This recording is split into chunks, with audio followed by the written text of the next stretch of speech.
오늘은 성령의 하나 되게 하신 것을 힘써 지키는 인생, 이런 제목으로 하나님 말씀을 전하도록 하겠습니다.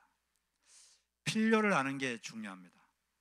뭔가를 할 때 왜 이것을 해야 되는가, 그 필요를 알면 열정이 생기죠. 열심도 생기고.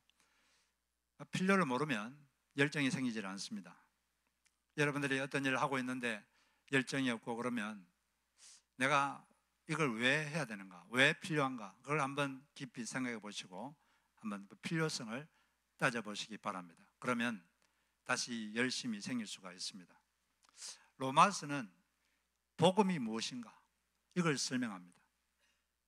이 복음이 무엇인가? 이 복음의 내용은 로마서 1장 16절에 보면은 내가 이 복음을 부끄러워하지 아니하노니, 그 당시 많은 사람들이 예수님을 전하는 걸 부끄러워했습니다. 십자가에 못 박혀 죽은 사람을 구원자로 말하는 게 상당히 부끄러워했어요. 자기는 부끄러워한다. 이 복음은 모든 믿는 자에게 구원을 주시는 하나님의 능력이 되기 때문이다. 먼저는 유대인에게요, 그리고 헬라인에게로다. 이 복음은 믿기만 하면 모든 사람들을 구원하는 하나님의 위대한 놀라운 능력이 되기 때문에 자기는 복음을 절대로 전하고 말하는 걸 부끄러워하지 않는다. 그렇게 말합니다. 이 복음이라는 건 대단한 것입니다.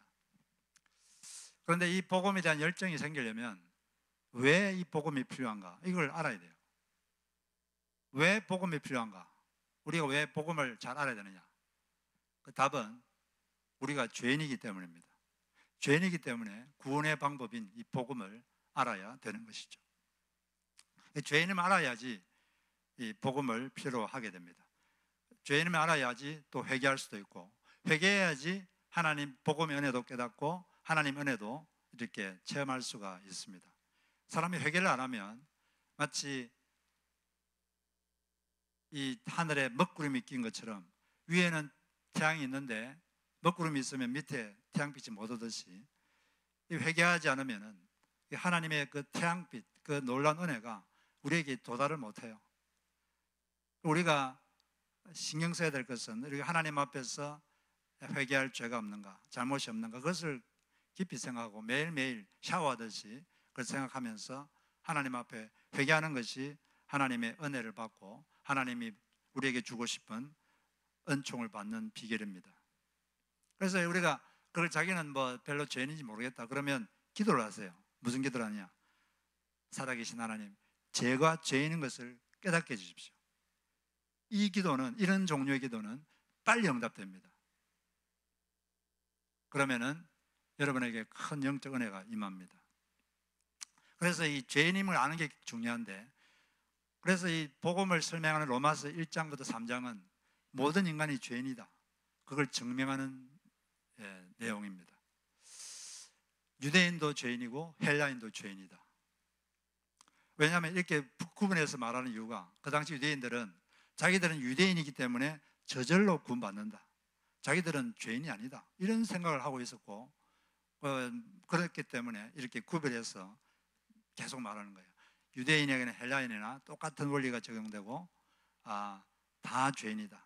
헬라인은 유대인 외의 모든 이방인을 대표하는 민족입니다. 그래서 지난주에는 우리 로마서 1장을 말했는데, 로마서 1장에서는 이방인들이 죄인이라는 것을 폭로했습니다. 이방인들은 그들의 불경건과 불의 때문에 하나님의 진노를 받게 된다. 불의는 불경건의 결과입니다. 불경건이라는 것은 하나님과의 관계에 대한 것인데, 하나님에 대한 존경심이 결핍된 상태, 하나님에 대한 존경심이 없거나 부족한 상태, 그게 불경건입니다. 하나님에 대한 태도가 안 좋으니까 하나님과 관계가 끊어져 버렸어요. 그러니까 인간의 영이 힘이 없으니까 육성이 인간을 지배하게 되고, 인간은 욕망의 존재가 되어버렸습니다. 헛된 욕망을 쫓아서 신기루처럼 그렇게 인생을 헛고생하다가 죽는 거예요. 아주 허무하게 살다가 죽는 거죠. 그러다가 이 하나님을 모르니까, 자연 만물을 통해서 하나님을 알면서도 하나님께 영광을 안 돌리고 감사를 안 하니까 마음이 허무해지고 어리석어져서 하나님이 만든 피조물, 해와 달, 나무, 짐승, 소 이런 걸 신이라고 그 앞에 절을 하고 그런 험한 인생을 사는 것입니다. 지금 현대인들은 뭐 그런 것에 절은 안 하지만 하나님이 인간의 복지를 위해서 만들어 주신 것, 돈, 성, 권력 이런 걸 신처럼 여기고 하나님보다 그런 하나님 만든 것을 더 하나님보다 섬기고 경배하면서 사는 참으로 안타까운 삶을 살고 있는 거죠. 그렇게 하나님을 잘 모르는 성경이 없는 그런 이방인들의 죄, 그렇게 살면서 이방인들은 아주 추악한 여러 가지 불의를 저지르면서 그렇게 살고 있다. 그걸 1장에서 말했습니다. 그 2장은 뭐냐? 2장은 유대인들의 죄. 유대인들은 그런 이방인들을 보면서 아주 정죄하고 막 그랬어요. 유대인들의 죄가 뭐냐? 그 이제 여기서 보게 되는데, 유대인들은 자기 자신들도 제대로 못 지키는 이 말씀의 기준으로 남을 정죄하는 그런 죄를 저지르고 있습니다. 그 1절이 유대인들이 죄를 아주 정확하게 말해주고 있는데 1절에 보니까 그러므로 남을 판단하는 사람아 누구를 막론하고 너가 핑계하지 못할 것은 남을 판단하는 것으로 너가 너를 정죄하고 있는 것이니 판단하는 너 유대인들이 같은 일을 행하고 있기 때문이다. 판단한다 이 말은 영어로 judge, 나쁘게 평가한다. 사람들 중에서 제일 비호감인 사람은 남의 인생을 평가하는 사람이라고 합니다. 평가한다는 게 뭐 좋게 평가하는 게 아니겠죠. 나쁘게 수근수근거리면서 그게 가장 비호감인 사람이라고 하는데, 유대인들은 그런 아주 비호감적인 그런 민족이었습니다.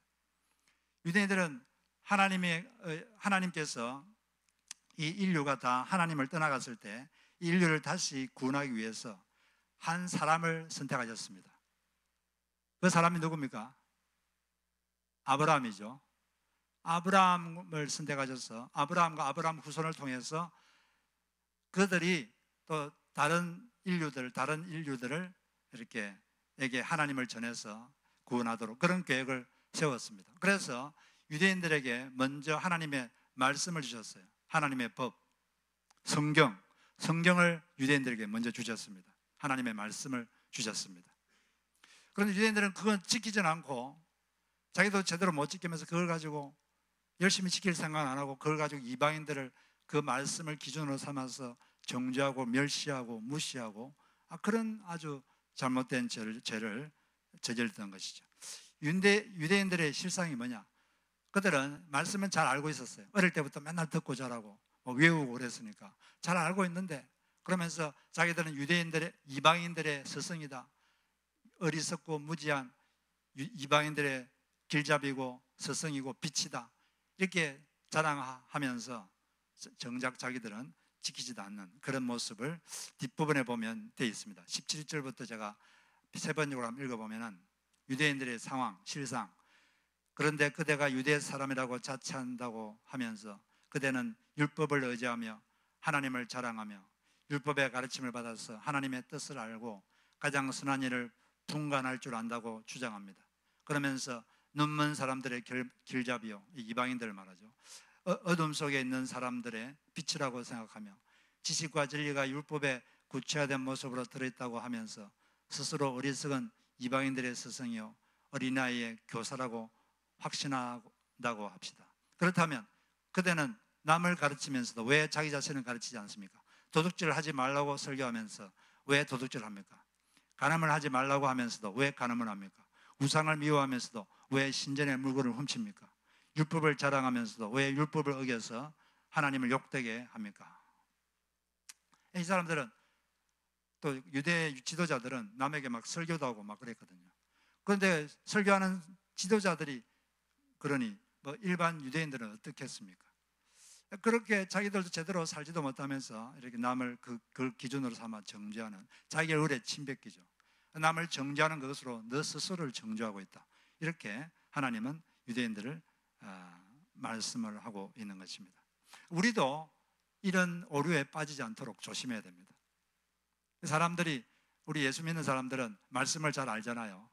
익숙하고, 사람들은 익숙하면 자기가 그 정도 수준에 도달한 줄로 착각합니다. 그리고 그 자기가 알고 있는 그 지식을 기준으로 삼아서 남을 이렇게 정죄할 수 있는 그런 가능성이 있습니다. 그걸 조심해야 되죠. 우리는 이 정죄의 시각을 버리고 긍휼의 시각으로 사람을 보아야 합니다. 남에 대해서 어떤 정죄하는 마음이 들면 자기를 좀 봐야 돼요. 나도 저런데 나도 비슷한데 이런 생각을 할 수 있어야 됩니다. 어떤 사람을 보면서 사람이 왜 저렇게 이기적이야, 이런 생각이 들 수 있습니다. 그러면은 즉각 자기는 이기적이 아닌지 한번 생각해 봐야 돼요. 나도 이기적인데 내가 남을 어떻게 내가 정죄하나. 물론 사람 사이에 약간의 정도의 차이는 있지만 하나님 볼 때는 똑같아요. 도끼인 뭐라 그러죠? 도끼인 개찐이라고 그러나? 하여튼 도토리 키재기입니다. 똑같아요. 우리는 좀 더 부드러운 시각으로 상대를 봐야 됩니다. 왜냐하면 예수 믿는 사람들은 사명을 갖고 있거든요. 어떤 사명이냐? 성령의 하나 되게 하신 것을 힘써 지키는 사명. 그런 사명을 이미 받았기 때문에 더욱더 그렇습니다. 에베소서 4장 2절 3절을 보면 하나님께서 예수 믿는 사람들에게 주신 사명이 있어요. 이 사명이 뭐냐? 모든 겸손과 온유로 하고 오래 참음으로 사랑 가운데서 서로 용납하고 평안에 매는 줄로 성령이 이미 하나 되게 하신 것을 힘써 지켜라, 힘써 지켜내라, 유지하라. 이런 사명을 받았습니다. 온유와 겸손으로, 용서와 용납으로 하나 되게 하신 것을 힘써 지켜내야 된다. 이게 우리가 갖고 있는 사명입니다. 우리는 용서와 용납의 시각을 좀 더 키워야 되는 것이죠. 특히 교회에서는 더 그렇게 해야 됩니다. 교회는 회사와 다릅니다. 회사의 목적은 무엇입니까? 회사의 목적은 완벽한 결과를 얻는 것. 이게 회사입니다. 회사는 왜 존재하죠? 완벽한 결과를 얻기 위해서 존재하는 거예요. 그 결과는 이익을 말하죠. 더 많은 이익, 완벽한 결과를 만들어내는 게 이 회사의 존재 목적입니다. 돈과 다 연결되어 있죠. 물론 요즘도 회사들도 발달해서 과정도 좀 더 아름답게 하려고 노력을 많이 하지만 결국 우선되는 것은 결과입니다. 그래서 회사에서 요구하는 결과를 내지 못하면 파이어 시켜버려요. 나가. 그러면 교회도 그러면 회사하고 똑같습니까? 교회에서 제일 중요한 게 완벽한 결과를 만드는 겁니까? 교회는 회사와 좀 다릅니다. 교회는 어떤 곳이냐? 교회는 과정을 아름답게 만드는 곳입니다. 그것이 교회입니다. 따라해보세요. 교회는 과정을 아름답게 만드는 곳이다. 왜냐하면 교회는 사랑하라고 있는 곳이거든요. 하나님께서 왜 우리를 이렇게 모아주셨습니까? 사랑하라고. 사랑하면서 어떤 일을 하는 것입니다. 사랑하는 그 아름다운 과정을 거치면서 결과를 만들어내는 것이죠. 물론 더 좋은 결과를 위해서 우리 기도하고 그렇게 하지만 더 우선되는 것은 그 과정을 아름답게 하는 거예요. 그 과정을 아름답게 하려면 좀 더 연약한 모습이 보일 때 용서해주고 용납해주고 좀 기다려주고 그렇게 해야지 과정이 아름다워집니다. 그런데 이 완벽한 결과에 집착하다 보면 같이 이렇게 사역하면서도 자기 뜻대로 안 따라주면 막 화가 나고 막 짜증이 나고 또 막 정죄하는 마음이 생기고 그렇게 돼요. 사람이란 게. 그 결과에 너무 집착하면 누구나 다 그렇게 됩니다. 우리가 이 과정을 아름답게 하다 보면 하나님께서 결과도 아름답게 만들어 줄 줄로 믿습니다. 그리고 이 과정을 아름답게 하면서 나온 결과라면 그 결과가 어떻든 감사하면서 받아들여야 하는 것입니다. 그것이 바로 교회입니다. 가정도 비슷해요. 그래서 사회학에서도 직장은 가정과 교회 이런 것은 정으로만 이렇게 있는 사회고 직장 이런 건 2차 사회라고 그러죠. 이익을 위해서. 그래서 하여튼 우리는 교회는 과정을 아름답게 만드는 곳이다. 가정도 마찬가지입니다. 그걸 생각하고 좀 더 용서해주고 용납해주고 기다려주고 그런 시각을 가지고 성령이 하나 되게 하신 것을 힘써 지키는 우리가 되어야 되겠습니다. 제가 목회자 실현에 갔다 왔다 그랬죠. 거기 이종용 목사님이 토렌스에서 코너스톤 교회를 목회하고 계시는데, 자기 교회 한국에서 목사님 아드님이 자기 교회로 오셨다고 합니다. 신학대학원도 졸업한 전도사님이에요. 그런데 이분이 예배 처음에 와서 첫 시간부터 그 자리 중간쯤 앉아가지고 다른 책을 보는 거예요. 고개도 안 들고 찬양 시간에도 다른 책을 보고 있고 설교 시간에도 다른 책을 보고 있고. 그 목사님 마음이 불편하겠습니까? 불편하지 않겠습니까? 불편하죠, 당연히. 또 이번에 또 특별히 예배를 또 강조하는 분입니다. 우리 예배를 잘 드려야 된다. 예배를 잘 드려야 된다. 그리고 뭐 예배 준비팀은 2시간 전에 나와서 준비하고 막 그래요. 예배를 그렇게 강조하는 분인데 그러면 마음이 불편하죠. 예수 믿는 사람들이 마음이 불편하면 어떻게 해야 됩니까? 그 감정을 빨리 판단하고 빨리 막 처리해야 됩니까? 좀 기다려야 돼요. 이번은 불편한 마음을 가지고 하나님께 기도했습니다. 오랜 시간 그 문제를 가지고 기도를 하니까 기도하다 보니까 갑자기 마음속에 그 전도사님을 향한 안쓰러운 마음이 들었어요. 얼마나 교회에서 상처를 받았으면 교회에 와서 다른 책을 읽을까? 이런 생각이 드는 거예요. 얼마나 교회에서 상처를 받았으면 교회에서 저렇게 할까? 전도사님이란 분이. 그런 생각이 들어서 좀 안쓰러웠습니다.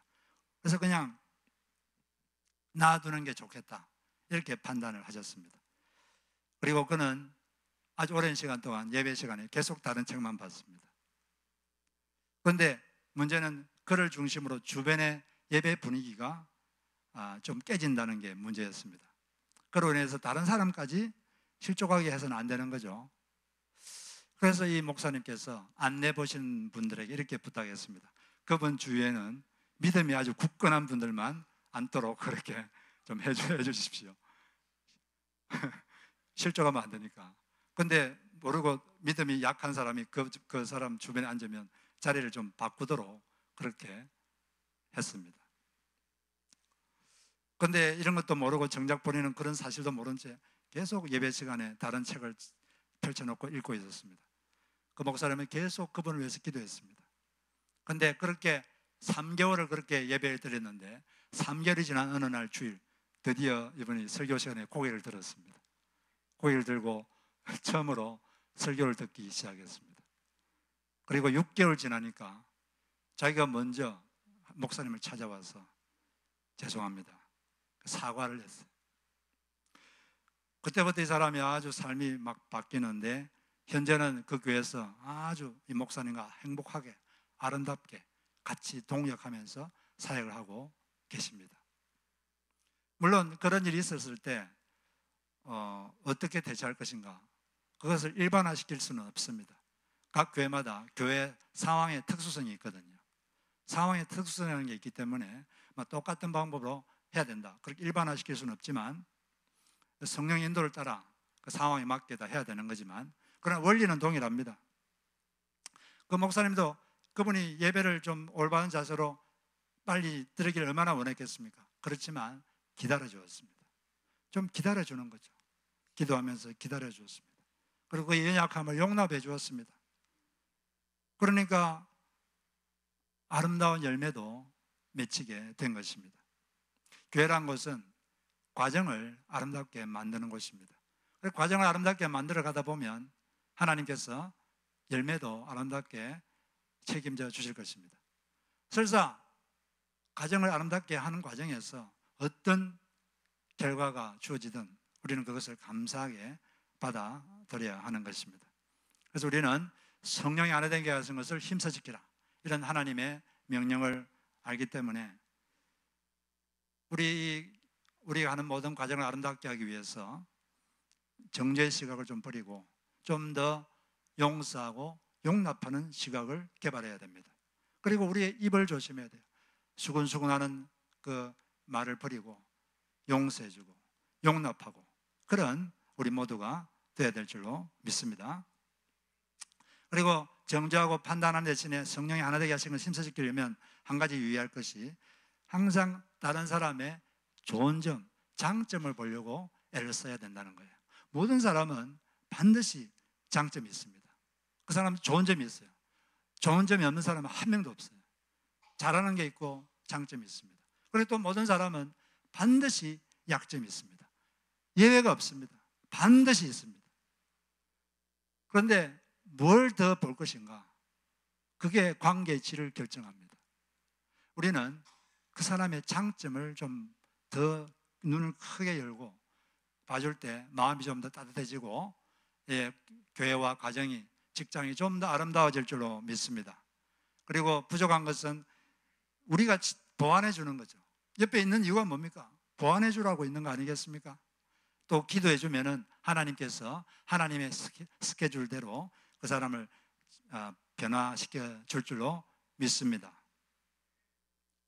그렇지만 유대인들은 그러지 못했어요. 그들이 갖고 있는 말씀의 지식을 기준으로 이 이방인들을 정죄하고 무시하고 멸시하고 그런 죄를 지었던 거죠. 이 바울이 이런 말을 하는 이유는 그들에게 회개하라고 그런 거예요. 유대인들에게 회개하라고. 그런데 유대인들은 자신의 잘못도 못 깨닫고 회개하지도 않았습니다.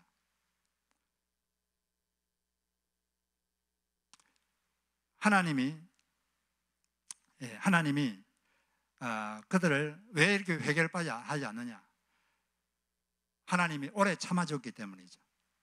잘못했을 때 바로 벌을 내리면 사람들이 겁을 내고 그렇게 할 텐데, 하나님은 오래 참아주었습니다. 그들이 그렇게 해도 인자하게 대해주시고 용납해 주시고 오래 참아주셨어요. 그랬더니 그것을 하나님의 성품을 역이용했습니다. 하나님을 만만하게 보는 거예요.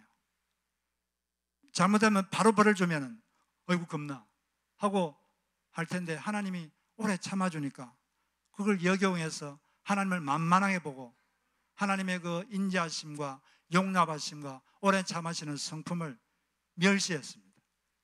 그리고 회개하지 않는 거죠. 이 회개하지 않고 있으면 하나님의 진노가 계속 쌓이는 겁니다. 우리 하나님이 그렇게 만만한 분이 아닙니다. 하나님이 회개할 기회를 주기 위해서 참고 계시는 거지, 참아주시는 거지. 회개하라고. 하나님이 그렇게 만만한 분이 아니에요. 회개해야 될 때 하지 않으면 자꾸 진노를 쌓는 겁니다. 우리는 우리의 모습을, 혹시 우리의 모습이 말씀에 비추어서 잘못한 게 있다면 애통하는 마음으로 회개해야 됩니다. 그러니까 입으로는 회개하는데 마음으로는 뭐 다 그러는데 뭐 나만 그래? 또 다른 사람이 먼저 잘못했는데 뭐 이런 생각을 하면서 마음으로는 진심으로 회개하지 않고 자기 마음을 아파하지 않고 슬퍼하지 않는다면 그건 참 회개가 아니죠. 마음으로 자기의 죄를 애통하면서 회개할 때 하나님의 은혜가 그 사람에게 임하는 것입니다. 그래서 애통하는 자가 복이 있나니, 애통하는 자가 복이 있다 그랬습니다. 애통하면서 자기의 죄를 하나님 앞에 회개할 때 하나님의 커다란 은혜가 그 사람에게 임할 것입니다. 그리고 여기 이 말씀에서 우리가 배울 수 있는 건, 하나님의 말씀을 알고 익숙하다고 어려운 것이 아니라 지켜야지 어렵다고 인정을 받습니다. 왜 유대인들이 그런 식으로 회개하지도 않고 남을 정죄하기만 하고 그랬느냐? 이 유대인들은 한 가지 잘못 알고 있는 게 있었습니다. 뭘 잘못 알고 있었느냐? 아까도 말했지만 자기들은 유대인이기 때문에 저절로 구원받는다. 자기들은 아브라함의 후손이기 때문에 저절로 구원받는다. 우리는 할례 받았기 때문에 우리는 구원받는다. 우리는 하나님 말씀을 갖고 있기 때문에 우리는 구원받는다. 우리는 저 이방인들과 차원이 다른 사람들이다. 우리는 죄인이 아니다. 그런 잘못된 생각을 갖고 있었습니다. 그런데 하나님의 심판의 기준은 이 사람이 유대인이냐 유대인이 아니냐, 그런 외적인 기준으로 심판하는 게 아닙니다. 이 로마서 2장에서 말하는 것은 하나님의 심판의 기준은 그런 외적 기준이 아니라 그 사람의 행동으로 하나님은 마지막 날에 심판한다. 행동이 그 사람 하나님의 심판의 기준하는 것입니다. 그래서 이 행동이 심판의 기준하는 말씀을 말하고 있죠. 6절에 각 사람이 행한 대로 보응하시나니, 11절에 이는 하나님께서 외모로 외적 기준으로 유대인이냐 아니냐 그런 것으로 사람을 취하지 않는다, 그런 말씀이죠. 그리고 좀 더 구체적으로 7절, 8절, 9절, 10절 보니까 참고 선을 행하여 영광과 존귀와 썩지 아니함을 구하는 자에게는 영생을 주시고, 오직 당을 지어 진리를 따르지 아니하고 불의를 따르는 자들에게는 진노와 분노로 하시리라. 악을 행하는 각 사람에게는 환난과 공고가 있으리니 먼저는 유대인에게요 그리고 헬라인에게며, 선을 행하는 각 사람에게는 영광과 존귀와 평강이 있으리니 먼저는 유대인에게요 그리고 헬라인에게로다. 끝까지 선을 행하고 참고 선을 행하면 하나님이 구원해 줍니다. 영생을 얻습니다. 그런데 문제는 이게 하나님의 이제 심판의 기준이에요. 그 문제는 뭐냐면, 인간 중에는 자기 노력으로 지속적으로 선을 행하면서 영광과 존귀와 썩지 아니함을 구할 능력을 가진 사람이 한 명도 없다는 게, 그게 문제입니다. 하나님의 심판하는 기준은 인간의 행위인데, 이 인간의 행위로 참고 계속해서 선을 행하고 하나님의 말씀을 완전하게 지켜내고 악을 행하지 않을 사람이, 그런 능력이 있는 사람이 한 명도 없다는 게 문제예요. 네. 그래서 13절에 보니까 하나님 앞에서는 율법을 듣는 자가 의인이 아니요 하나님의 법을 행하는 자라야 어렵다 하심을 인정을 받느니라. 율법을 다 행하면 하나님이 어렵다는 인정을 해줍니다. 그런데 문제는 그럴 수 있는 능력을 가진 사람이 없다는 게 문제예요.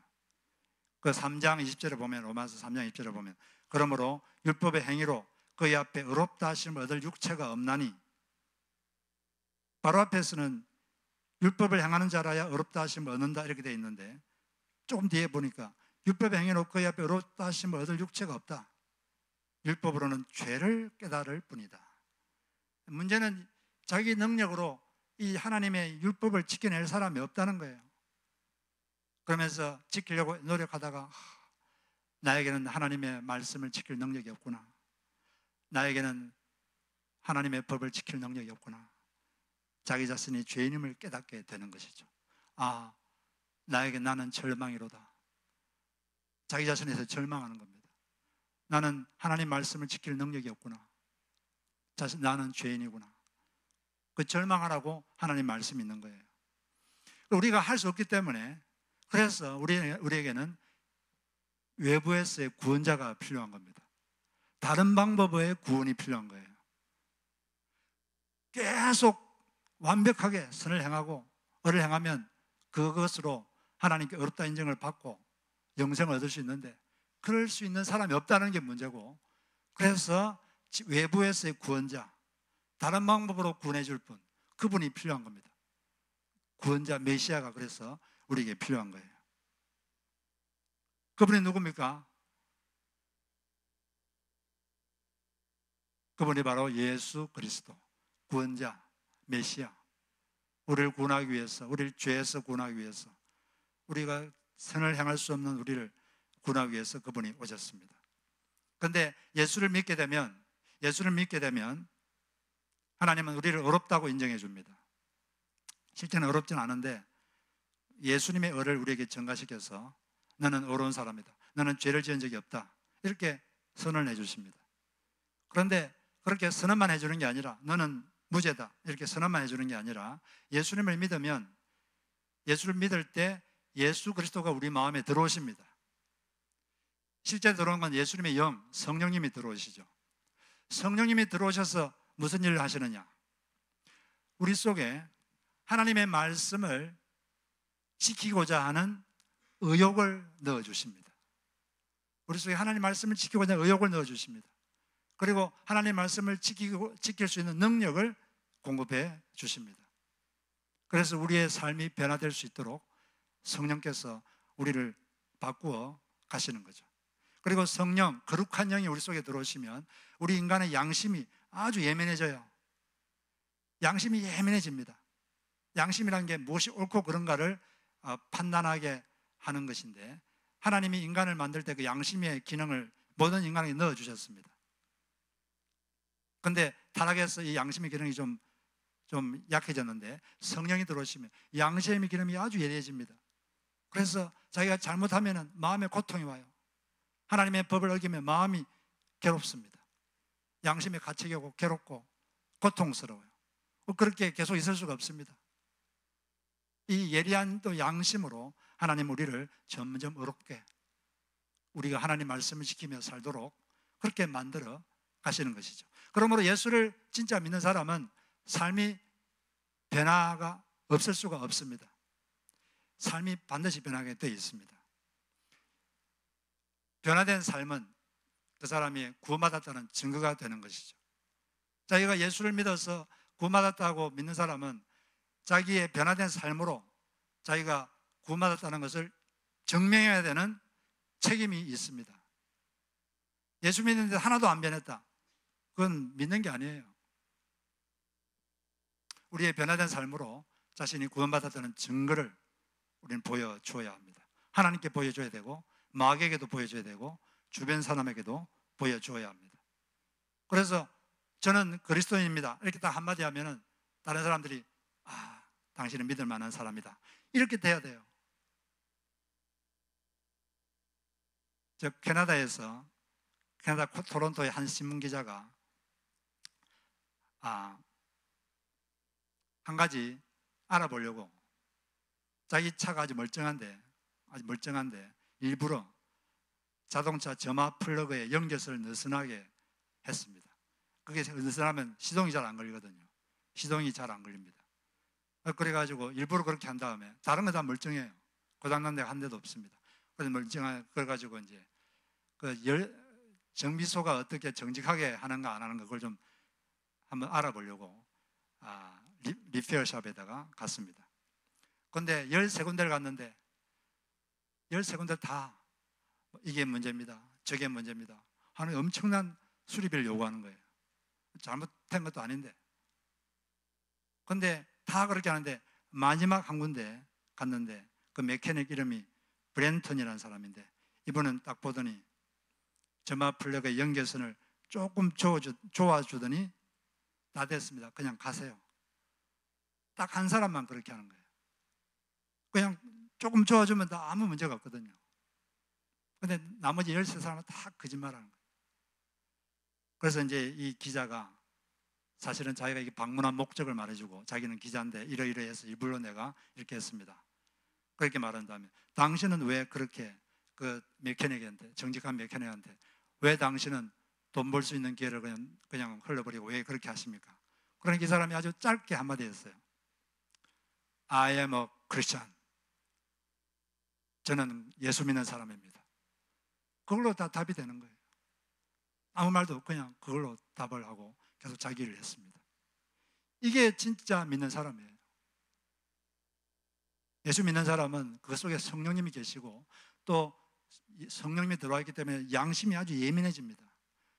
전에는 해도 괜찮았는데 이제는 해도 안 괜찮아요. 괴로워야 마음이 이게 끔찍하고 그러면 하지 마세요. 성령님이 하지 말라는 거예요. 그건. 끔찍한데도 자꾸 하는 것은 그 성령님을 거역하는 겁니다. 하면 안 돼요. 바로 벌은 안 준다고 자꾸 하나님을 만만하게 보면 안 됩니다. 하나님은 참아주고 있는 거예요. 그래서 우리는 유대인처럼 돼서는 안 되겠습니다. 우리는 성령이 하나 되게 하신 것을 힘써 지키라는 그런 사명을 갖고 있습니다. 그러려면 우리가 좀 더 시각을 부드럽게 해야 돼요. 다른 사람의 약한 점, 부족한 것을 볼 때 좀 더 용서하고 용납하는 시각을 가지고 정죄의 시각을 버리고 약한 것은 용납해주고 잘못한 것은 용서해주고 그런 시각을 갈 때 우리는 하나 되게 하신 것을 힘써 지킬 수가 있습니다. 그리고 우리가 우리 힘으로 하나님의 심판의 기준을 만족시킬 수 없기 때문에, 우리 힘으로 하나님 말씀대로 살 수 없기 때문에 구원자가 오셨어요. 예수 그리스도. 그분을 믿으면 하나님이 너는 의로운 사람이다 이렇게 선포해 주시고 선언해 주시고, 동시에 거룩한 영이 우리 속에 들어오셔서 우리가 점점 변화된 삶, 의로운 삶을 실제로 살 수 있도록 의욕을 주시고 능력을 주시는 것입니다. 그렇게 사셔서 여러분의 변화된 삶, 의로운 삶으로 여러분이 구원받았다는 것을 입증하시기를 주의 이름으로 축복합니다. 같이 기도하겠습니다.